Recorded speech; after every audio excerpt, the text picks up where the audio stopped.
그리고 11절부터는 백마를 탄 자 하나님의 심판에 대한 말씀들이 기록이 되어 있습니다. 천년 왕국이 이제 20장부터 기록이 되기 때문에 천년 왕국이 시작되기 전에 되어질 일들 중에 하나가 이제 어린 양의 혼인 잔치입니다.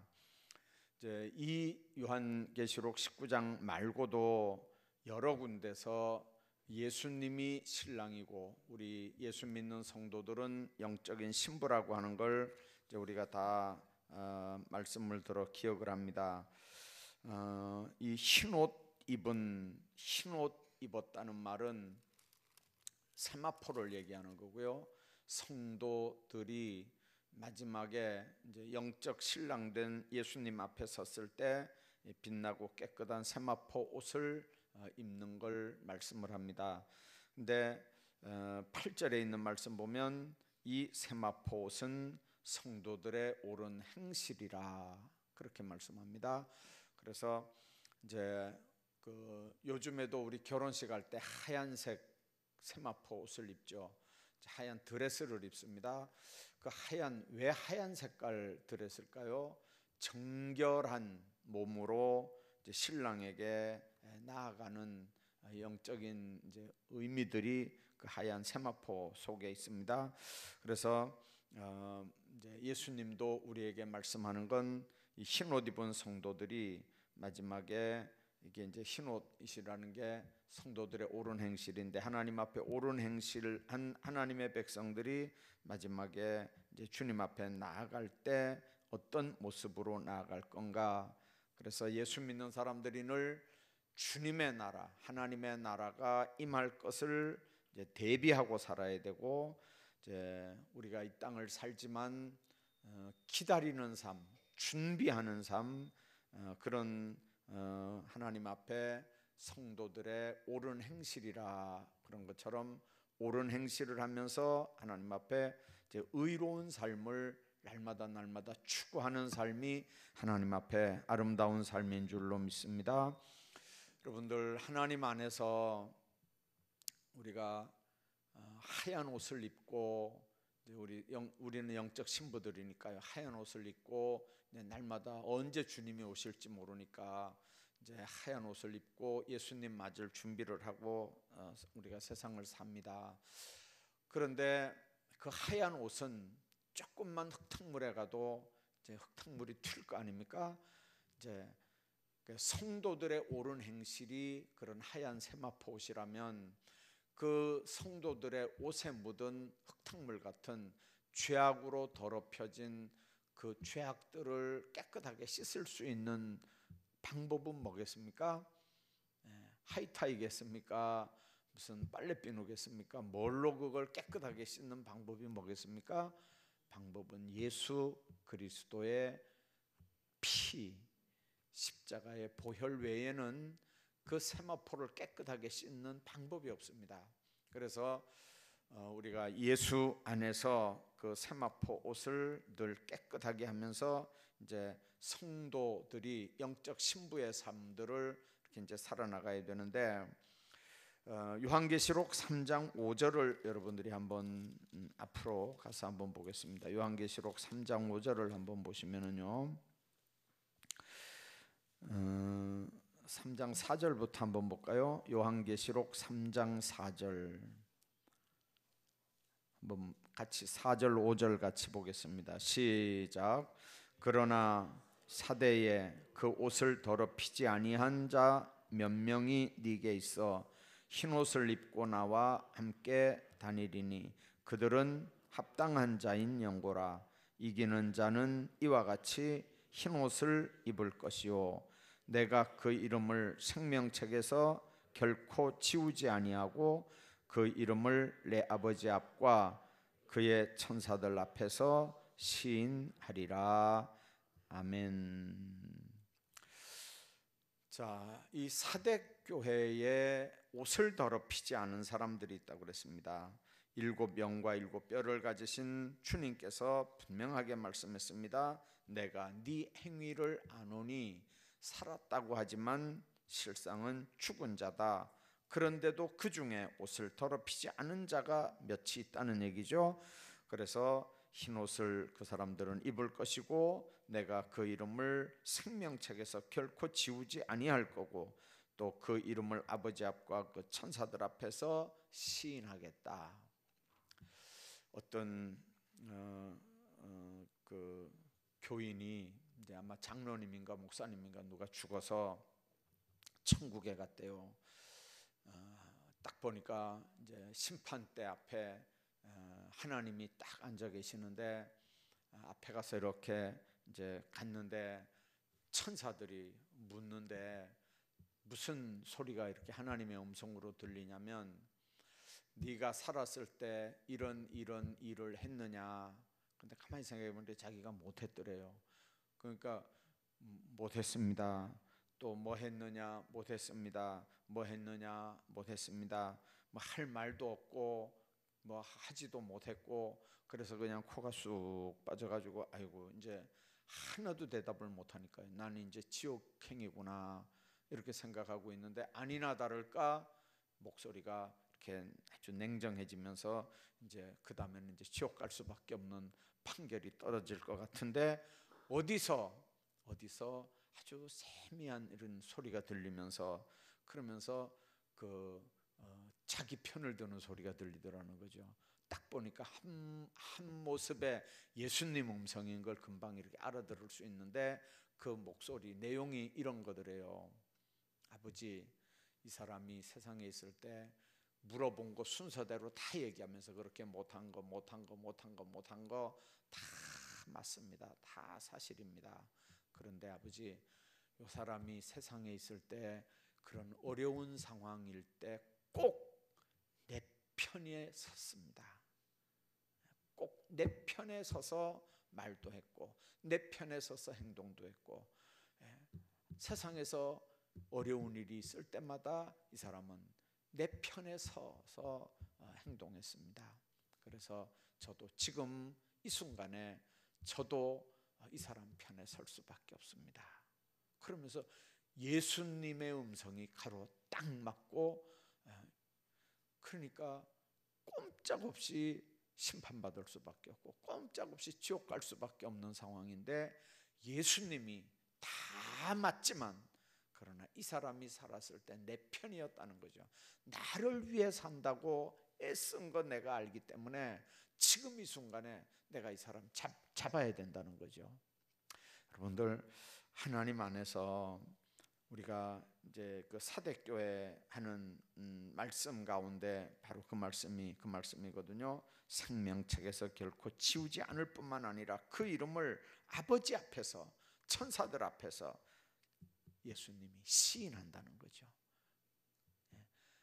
입장이 얼마나 곤란할 텐데 그때 나와서 참 시인하는 거죠.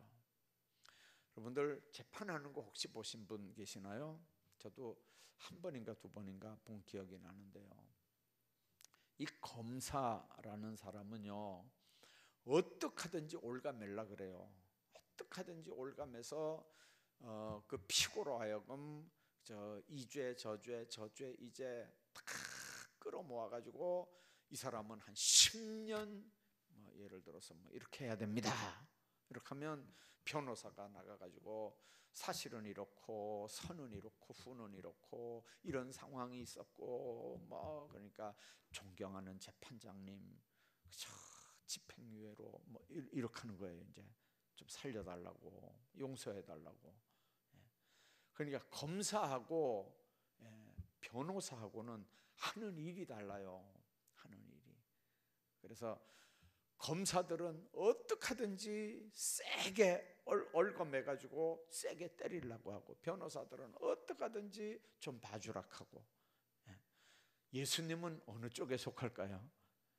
예수님은 어떻게 하든지 여러분들 변호사 쪽에 속하는 게 아니고요. 그분은 공의의 하나님이거든요.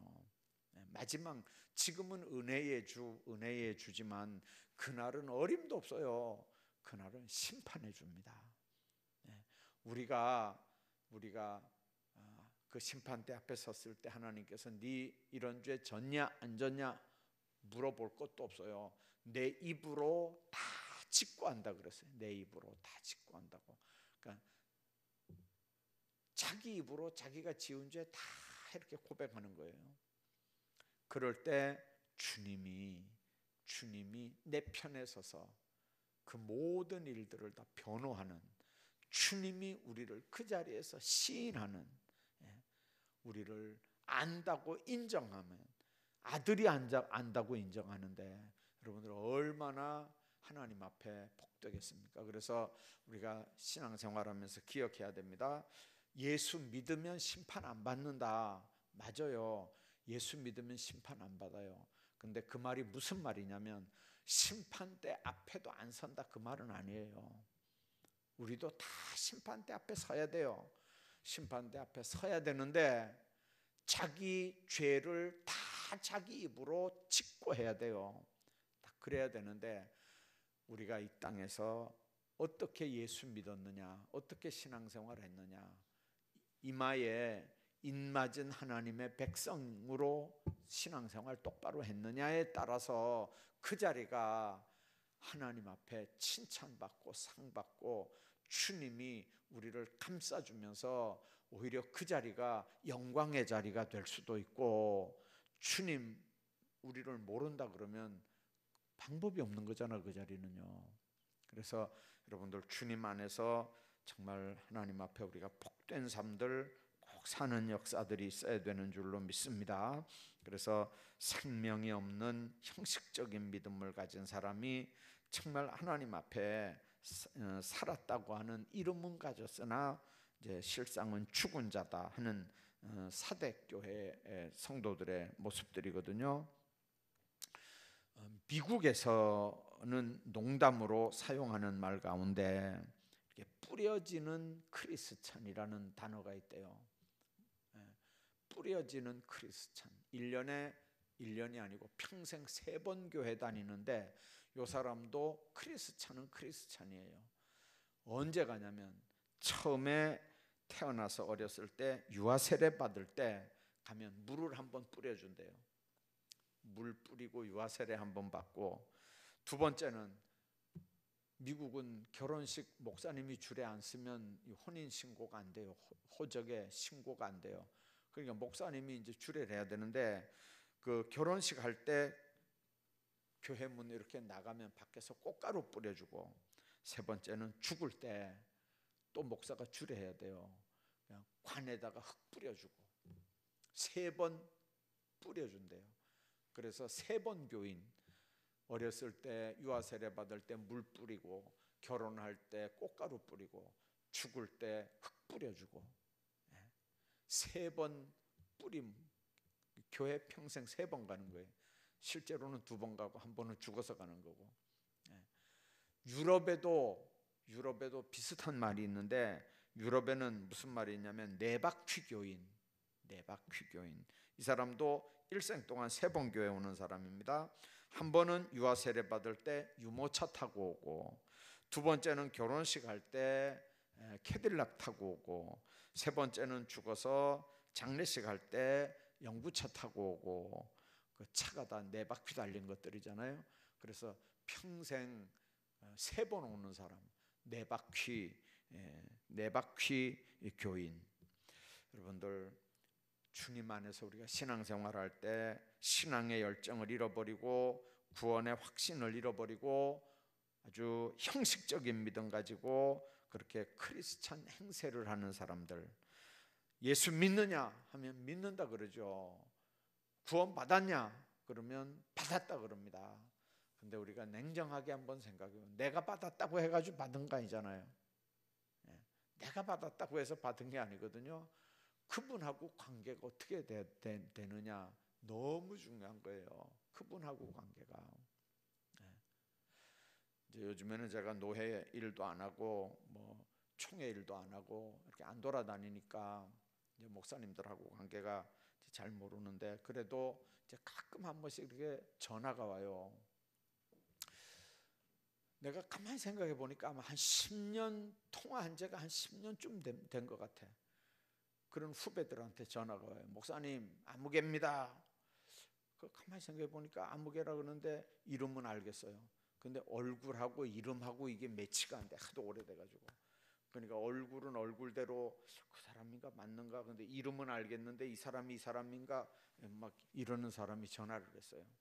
그래가지고 잘 있냐 그러니까 잘 못 있대요. 왜 잘 못 있냐 그러니까 아이고 이뭐 교회를 옮겨야 되겠는데 목사님 이 경선호에 오래 계셨으니까 이 경선호에 어디 자기가 심호할 수 있는 교회를 좀 이렇게 알아봐 주십시오. 그래요. 그러면 이제 제가 뭐라고 그러겠어요? 안 돼! 이렇게 하겠습니까? 알았어! 이렇게 하겠습니까? 목사들이 그때 이제 빠져나갈 수 있는 말이 뭐냐면 기도해 봅시다. 이렇게 하는 거예요. 기도해 봅시다. 말은 이제 기도해 봅시다 그래 놓고 가만히 뭘 알아야 소개를 하잖아요. 그 사람이 뭐 성격이 어떤지, 설교는 잘하는지, 뭐 기도 생활은 열심히 하는지, 뭐 성격은 원만해서 교인들하고 이게 잘 어울리는 건지 뭘 알아야 소개를 하죠. 뭘 알아야. 얼마 전에 몇 년 전에 어느 교회에 제가 사람 하나 그것도 누구 제가 굉장히 친한 친구한테 소개를 받아가지고 확실하다고 틀림없다고 그래서 틀림없냐 그래서 이렇게 나도 좀 안면이 있고 그래서 이렇게 소개했다가 얼마나 혼났다고요. 소개 잘못해가지고. 이 사람 소개하는 거 진짜 어렵거든요. 근데 여러분들 한 10년에 전화 한번 해가지고 뭐 소개 좀 해주세요 이렇게 하면 여러분들 이게 어떻게 소개를 하겠어요? 한번 생각 한번 해봐봐요.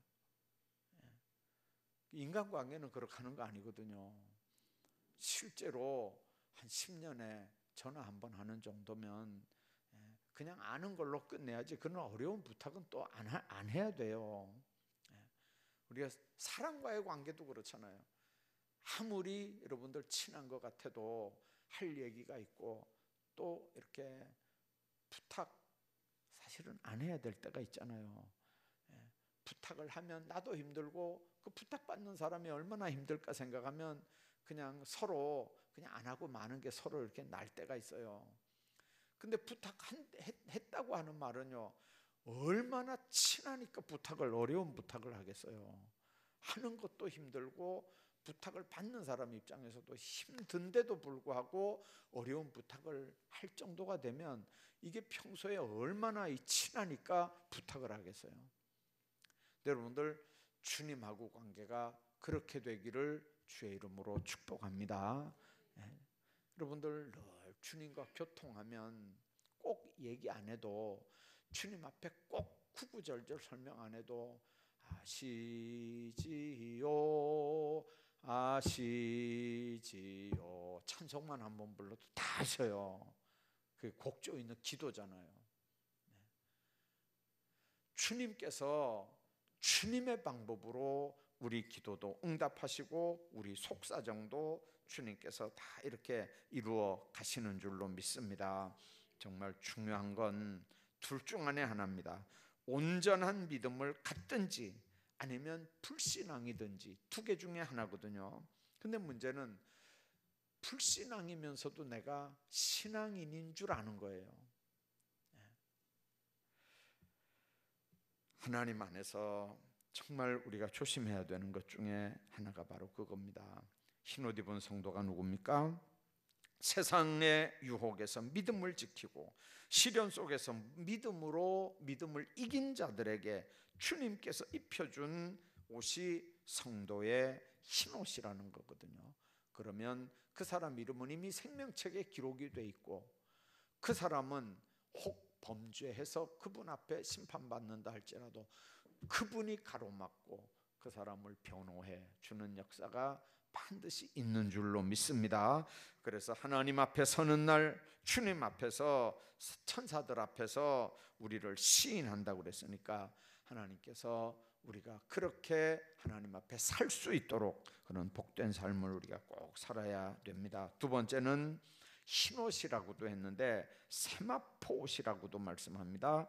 이 세마포옷은 성도들의 옳은 행실이라 빌립보 4장에 보면요, 이런 말씀이 있습니다. 무엇에든지 참되며 무엇에든지 경건하며 무엇에든지 오르며 무엇에든지 정결하며 무엇에든지 사랑할 만하며 무엇에든지 칭찬할 만하며. 하나님 안에서 성도들의 옳은 행실은 하나님과 평소에 갖는 관계들입니다.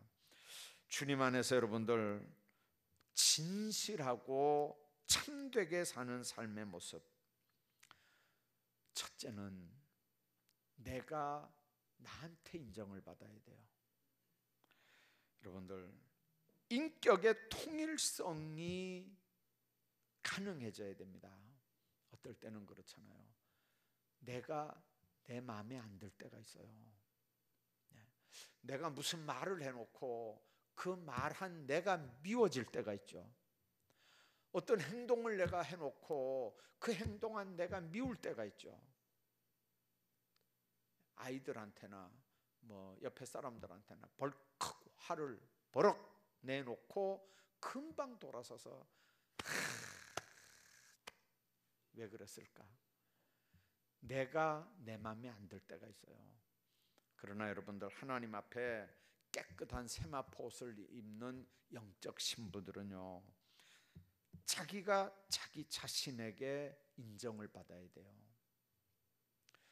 예수 믿는 사람들은요, 그래서 자기가 자기 자신들한테는요 철저하게 무섭습니다. 남들에게는요 굉장히 푸근하게 잘해주지만 자기 자신에게는요 아주 무섭게 자기 자신을 채찍질하는 사람들이 있어요. 어떨 때 이렇게 이제 식당 같은데 아니면 이렇게 어떤 때 이렇게 가보면요, 이제 예를 들면 그 미자립 교회 목사님들이 이제 거기서 이렇게 만나줘요. 근데 어떨 때는요, 야, 두 마음이 딱 생겨. 두 마음이. 하나는 깜짝 놀래요. 야, 나도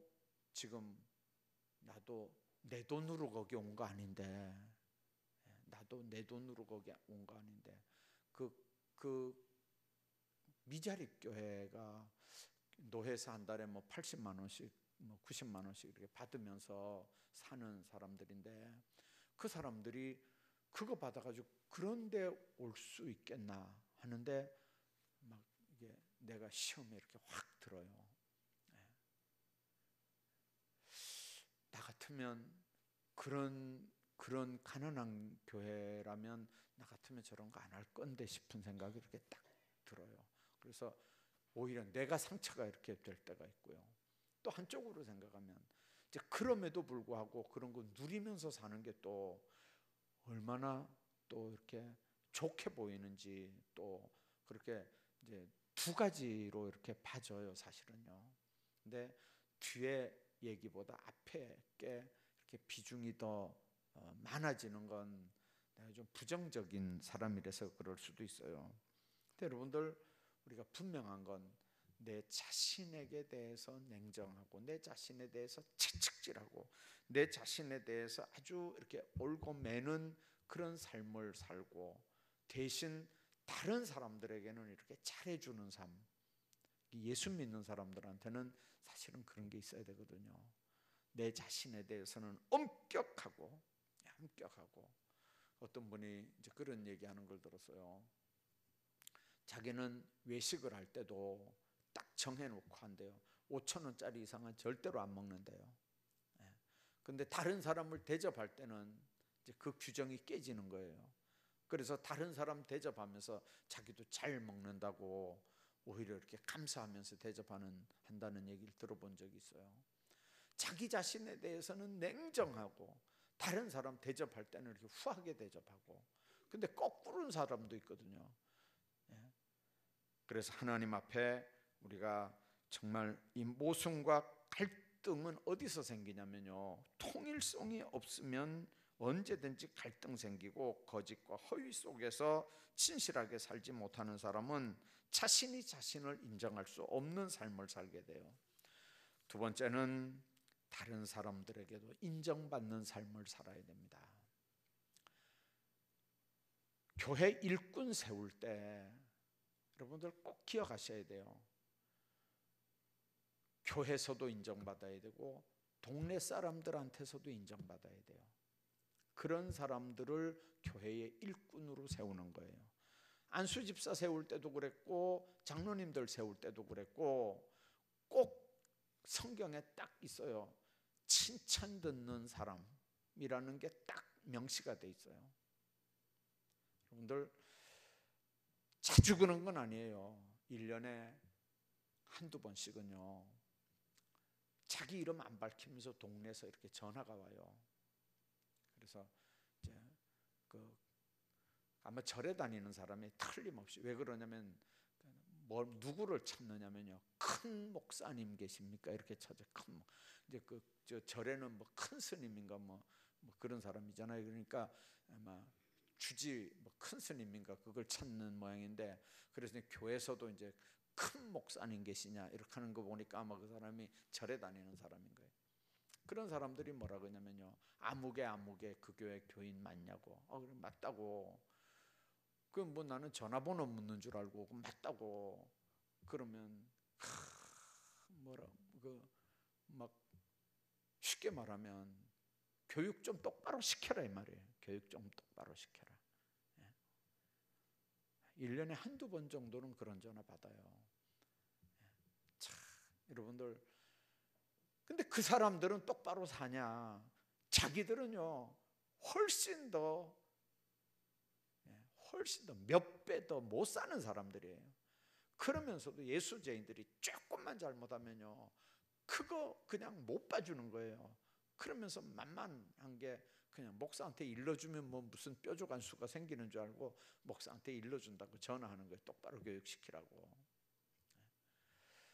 여러분들 그럼에도 우리는 얼마든지 그래도 전화하는 니보다 욕먹는 그 사람이 훨씬 낫다고 여기까지 막 이렇게 오긴 오지만 또 그럴 수는 없잖아요. 그러면서도 우리가 생각해야 되는 건 그래도 그럼에도 우리는 그 욕이라도 우리는 안 얻어먹어야 되는 거죠. 그래서 여러분들 정말 예수 안 믿는 사람들한테는 될 수 있으면 욕 안 얻어먹고 어떻게 하든지 덕을 세우면서 인정받으면서 그렇게 살아야 되는데 그게 쉬운 게 아니잖아요.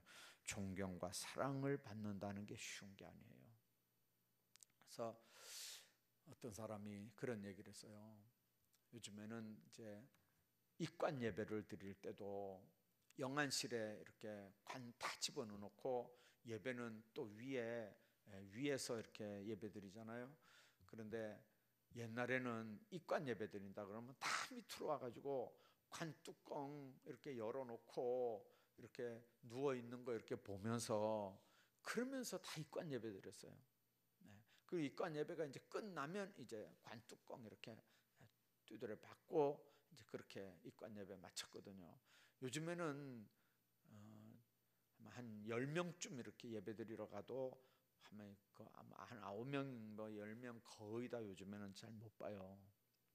근데 옛날에는 뭐 한 10년 전 그쯤만 해도 무슨 얘기를 하냐면 우리가 하나님 앞에서 사람들 앞에 잘 살았느냐 못 살았느냐 그걸 언제 보면 되냐면 관뚜껑 덮을 때 그걸 안다 이랬어요. 관뚜껑 덮을 때 우리가 하나님 앞에서 사람들 앞에서 얼마나 똑바로 살았느냐. 참 무서운 얘기거든요. 관뚜껑 덮을 때 사람들 앞에 우리가 어떻게 살았는지를 안다는 거죠. 우리가 살았을 때는요 얼마든지 사람들 속이기도 하고 마음도 뺏고 뭐 거짓말도 할 수 있고 뭐 어물랑뚱땅 해가지고 다 이렇게 잘할 수 있어요. 근데 관뚜껑 딱 닫기 전에는 그 사람에 대해서 진짜만 말하는 거예요. 가장 진실할 때가 바로 그럴 때예요. 그래서 진정한 크리스찬은 모든 사람의 존경과 사랑을 받는 그런 삶들을 살아야 되고요. 그리고 마지막으로 세 번째는 하나님께 인정받아야 돼요. 우리는 그렇게 생각하잖아요. 하나님한테만 인정받으면 됐지 사람들한테 인정 못 받아도 돼요. 안 그래요. 하나님 앞에 인정받으면 사람 앞에도 인정받게 돼 있어요. 뭔 얘기인지 이해가 되세요? 하나님 앞에 인정받는 사람은 사람들 앞에도 인정받는다니까요.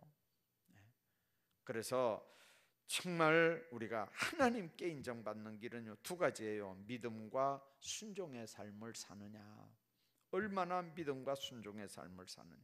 그래서 하나님께서 믿음을 가진 자로 의로 여긴다 그랬고 순종하는 자에게 은혜 베푼다 그랬기 때문에 하나님 앞에 얼마나 의롭고 또 얼마나 순종하는 믿음의 삶을 사느냐 너무 중요한 얘기거든요. 하나님 앞에 인정받으면 따라오는 게 하나가 있어요.